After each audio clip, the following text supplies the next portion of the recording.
मैथिली आ भोजपुरी के सबसे नीक चैनल एपी प्रोडक्शन दरभंगा के एखनई लाल बटन दबाकर सब्सक्राइब करू और घंटी के निशान बटन के जरूर दबाओ ताकि नव नव ऑडियो आ वीडियो अहाँ सब लग तुरंत पहुँच सके।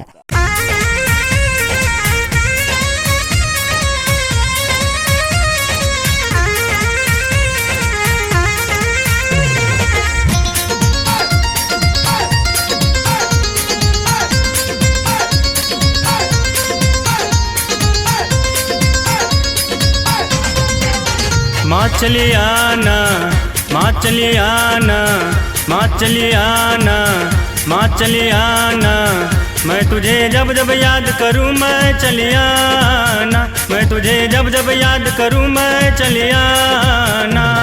भक्तों को तरसे अखियाँ, न दिन गुजरे न कटे रतिया। माँ चली आना, माँ चली आना, माँ चली आना, माँ चली आना, मैं तुझे जब जब याद करूँ मैं चली आना, मैं तुझे जब जब याद करूँ मैं चली आना, मैं तुझे जब जब याद करूँ मैं चली आना।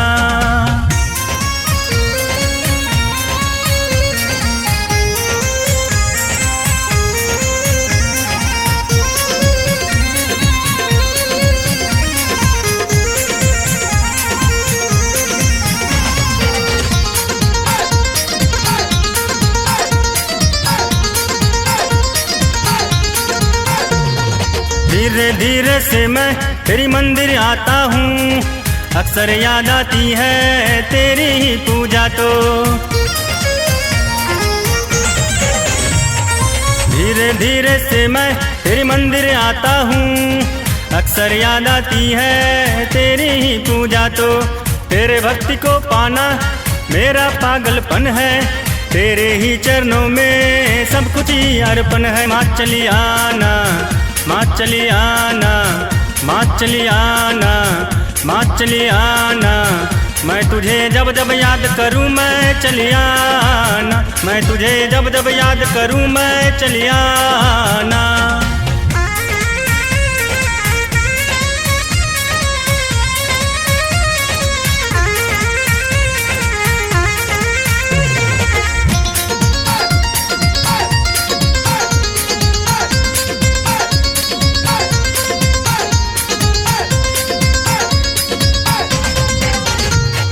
तू ही मैया मैहर, तू ही कमल वाली, सबकी सुनने वाली माता अम्बे काली।